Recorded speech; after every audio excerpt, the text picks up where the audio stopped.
पेड़ वही है जिसके बारे में गुरुजी ने कहा था। राजा हरी, मुझे पता है कि तुम यहाँ क्या करने आए हो। अरे, तुम्हें मेरा नाम कैसे पता है? यहाँ जो भी आता है मुझे उसका नाम और उसके बारे में सब कुछ पता चल जाता है। और मुझे यह भी मालूम है कि तुम यहाँ क्या लेने आए हो। लेकिन तुम्हें उस चीज को हासिल करने के लिए मेरे 3 सवालों का जवाब देना पड़ेगा।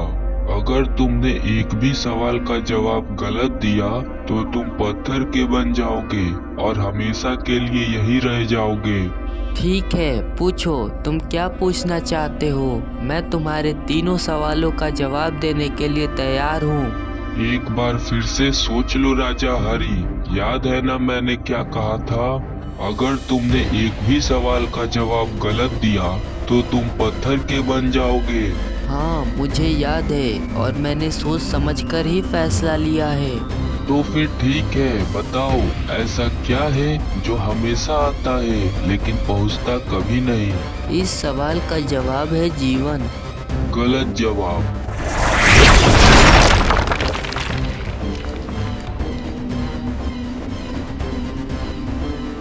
कुछ दिनों पहले राजा अपने गुरुजी से मिलने गए थे।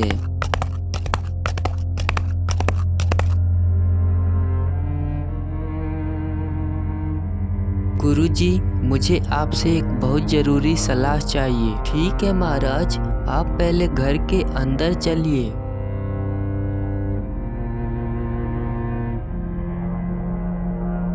कहिए महाराज, क्या बात है? आज आप बड़े परेशान लग रहे हैं। गुरुजी, आपको तो पता ही है कि हमारे राज्य में कई महीनों से बारिश नहीं हुई है, जिस कारण राज्य में सूखा पड़ गया है। राज्य की जनता तकलीफ में है और उनकी यह तकलीफ मुझसे देखी नहीं जा रही। अगर आपके पास इस समस्या का कोई उपाय है तो मुझे बताएं। मैं बहुत उम्मीद लेकर आपके पास आया हूँ। महाराज, एक उपाय है, लेकिन उसमें आपके जान को खतरा हो सकता है। गुरुजी, मुझे अपनी जान की कोई परवाह नहीं है। मेरे लिए मेरी प्रजा ही सब कुछ है। महाराज, मेरे गुरु ने कहा था कि जंगल के बीचों बीच एक जादुई पेड़ है जिस पर एक जादुई फूल खिलता है। वह फूल जिस राज्य के पास होगा उस राज्य में कभी भी सूखा या अकाल नहीं पड़ेगा और वह राज्य उन्नति की ओर अग्रसर करेगा। उस दिन गुरुजी से मिलने के बाद ही राजा जंगल गए हुए थे और उनके साथ वह घटना हो गई। इधर महल में राजा का कोई पता न होने के कारण महारानी बहुत चिंतित थी।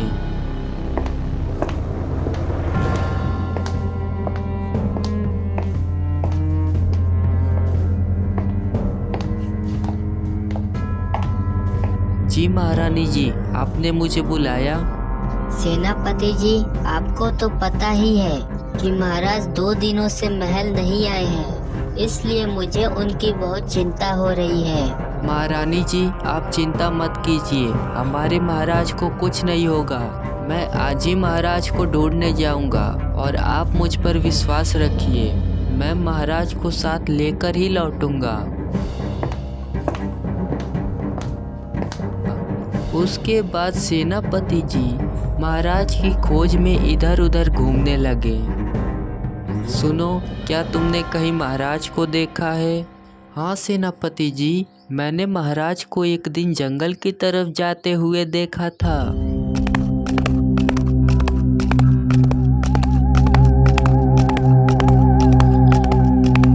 राजा को ढूंढते ढूंढते सेनापति उस जादुई पेड़ के पास पहुंच जाते हैं।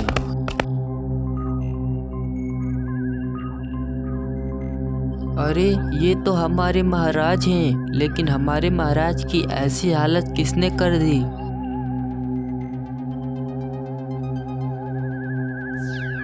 कौन है यहाँ पर जिसने हमारे महाराज की ऐसी हालत कर दी है? हा हा हा, अरे मूर्ख, तुम्हारे महाराज की ऐसी हालत मेरे सवालों के गलत जवाब देने के कारण हुई है। क्या? कैसा सवाल? तुम हमारे महाराज को फिर से पहले जैसा कर दो। नहीं तो तुम्हारे साथ बहुत बुरा होगा। तुम मेरा कुछ नहीं बिगाड़ सकते, लेकिन तुम अगर अपने महाराज को पहले जैसा देखना चाहते हो तो इसका सिर्फ एक ही उपाय है। क्या उपाय है, मुझे जल्दी बताओ। तुम्हें मेरे 3 सवालों का जवाब देना पड़ेगा। अगर तुमने तीनों सवालों का जवाब सही दिया तो तुम्हारे महाराज फिर से पहले जैसा हो जाएंगे, लेकिन अगर जवाब गलत हुआ तो तुम भी अपने महाराज की तरह पत्थर बन के यहीं रह जाओगे। ठीक है, महाराज के लिए मैं कुछ भी कर सकता हूँ। तो फिर सुनो। उसके बाद पेड़ ने सेनापति से भी वही सवाल पूछा, लेकिन सेनापति भी उस सवाल का सही जवाब नहीं दे पाए और वह भी पत्थर के बन गए।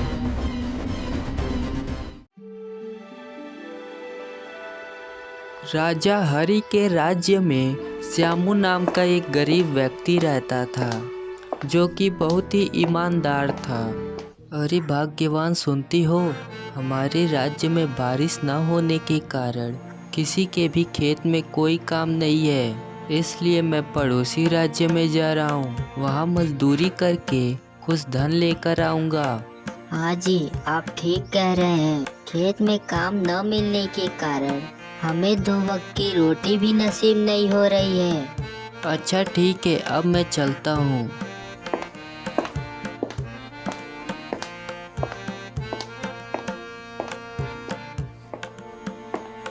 श्यामू दिन भर काम की तलाश में घूमता रहा, लेकिन उसे कोई काम नहीं मिला। आज तो मुझे कोई काम नहीं मिला, अब मैं घर क्या लेकर जाऊंगा। उसी समय एक सेठ वहाँ से गुजरता है, जिसके जेब से एक थैली नीचे गिर जाती है।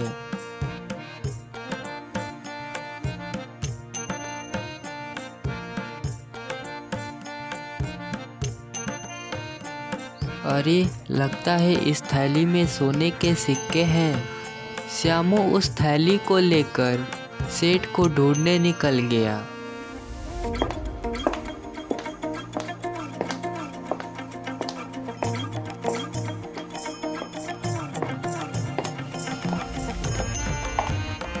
सेठ जी, आपका यह थैली रास्ते में गिर गया था, ये लीजिए।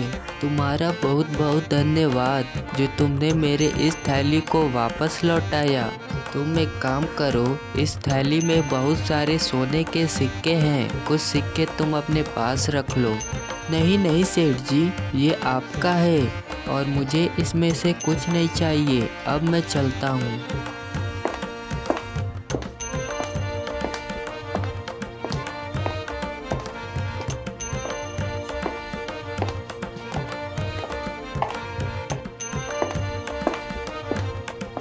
अरे भाग्यवान, सुनती हो? जी कहिए, क्या बात है? आज आपको काम मिला या नहीं? नहीं, आज मुझे कोई काम नहीं मिला। कोई बात नहीं, आप फिर कल चले जाना, शायद कल कोई काम मिल जाए। महल में महारानी महाराज को लेकर चिंतित हो रही थी।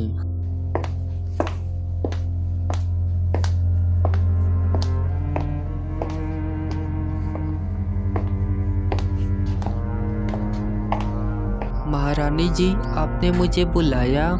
हाँ मंत्री जी, इतने दिन हो गए, महाराज का कोई पता नहीं चल सका और सेनापति भी अभी तक महाराज को ढूंढकर नहीं ला पाए हैं। लगता है वे दोनों किसी बहुत बड़ी मुसीबत में हैं। महारानी जी, मैं भी इस बात को लेकर बहुत चिंतित हूँ।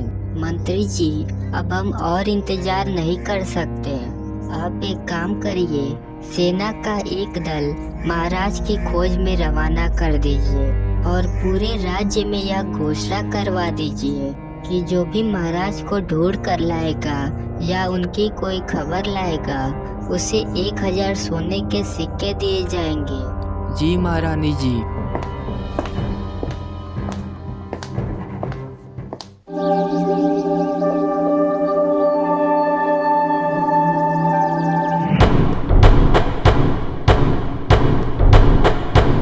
अरे, ढोलक की आवाज, लगता है महल से कोई जरूरी सूचना आया है। मैं देख कर आता हूँ। सुनो सुनो सुनो, आप सभी के लिए एक जरूरी सूचना। हमारे महाराज कई दिनों से लापता हैं और महारानी जी ने कहा है कि जो कोई भी महाराज को ढूंढ कर लाएगा या उनकी कोई खबर लाएगा उसे 1000 सोने के सिक्के दिए जाएंगे।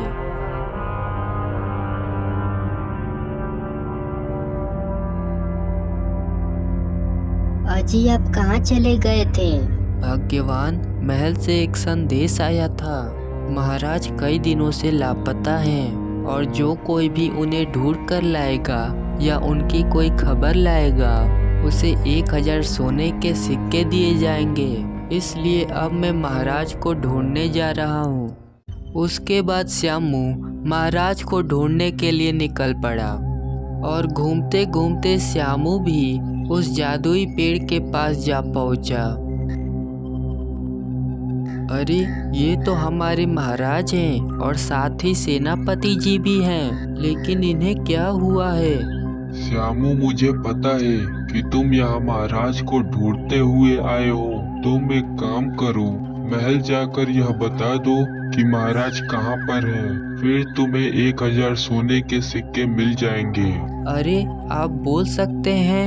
हाँ, मैं एक जादुई पेड़ हूँ और तुम्हारे महाराज की ऐसी हालत मेरी वजह से ही हुई है। अब तुम जाओ और 1000 सोने के सिक्के ले लो। नहीं, मैं महाराज को यहाँ ऐसी हालत में छोड़कर नहीं जा सकता। मूर्ख मत बनो श्यामू, जाओ और अपनी जिंदगी सुधारो। नहीं, मैं अगर जाऊंगा तो महाराज और सेनापति जी को साथ लेकर ही जाऊंगा। ठीक है, अगर तुम्हें भी पत्थर बनने का शौक है तो सुनो, महाराज और सेनापति जी को फिर से पहले जैसा करने के लिए तुम्हें मेरे 3 सवालों का सही जवाब देना पड़ेगा। और अगर तुमने एक भी जवाब गलत दिया तो तुम भी पत्थर के बन के यही रह जाओगे। ठीक है, आप पूछिए अपना सवाल। मैं अपने महाराज को बचाने के लिए कुछ भी कर सकता हूँ, पत्थर भी बन सकता हूँ। तो बताओ, ऐसा क्या है जो हमेशा आता है लेकिन पहुंचता कभी नहीं? श्यामू कुछ देर सोचता है और फिर कहता है, इस सवाल का जवाब है आने वाला कल, क्योंकि कल हमेशा आता है लेकिन पहुंचता कभी नहीं। जब भी कल आता है वो हमारे सामने आज बन जाता है। बिल्कुल सही जवाब। अब दूसरा सवाल सुनो, वह कौन सी चीज है जो एक जगह से दूसरी जगह जाती तो है मगर अपनी जगह से कभी हिलती तक नहीं? इसका जवाब है सड़क। सड़क हमें एक जगह से दूसरी जगह पहुंचाती तो है लेकिन खुद अपनी जगह से कभी नहीं हिलती। बहुत बढ़िया श्यामू, तुमने मेरे 2 सवालों के बिल्कुल सही जवाब दिए हैं। अब मैं तुमसे तीसरा और आखिरी सवाल पूछता हूँ। ऐसा कौन सा फल है जो कभी खरीदा नहीं जा सकता? इस सवाल का जवाब है मेहनत का फल, जो किसी दुकान पर नहीं मिलता।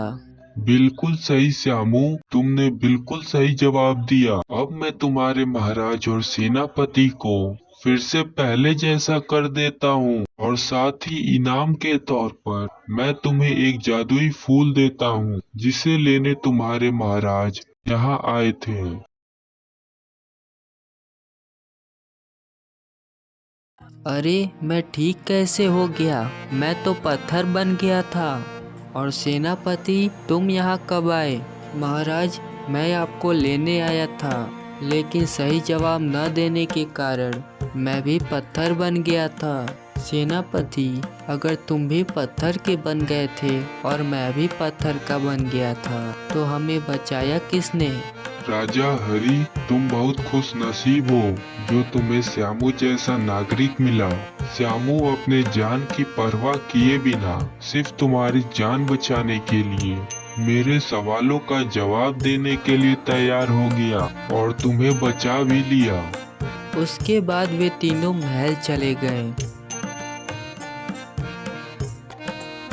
महाराज, ये लीजिए वह फूल जो आप वहाँ लेने गए थे। श्यामू, तुम्हारा बहुत बहुत धन्यवाद। तुम एक ईमानदार व्यक्ति हो। आज तुमने मेरी जान बचाकर मेरा दिल जीत लिया। इसलिए श्यामू, मैं तुम्हें इस राज्य का मंत्री बनाता हूँ और अब से तुम इसी महल में रहोगे। उस जादुई फूल के आ जाने के कारण पूरे राज्य में बारिश होने लगी और उस साल खेतों में बहुत अच्छी फसल हुई। अब राज्य के सभी नागरिक एक खुशहाल जीवन जीने लगे। तो दोस्तों, अगर आपको यह कहानी अच्छी लगी तो वीडियो को लाइक करके चैनल को सब्सक्राइब कर दें। मिलते हैं आपसे एक और मज़ेदार कहानी के साथ।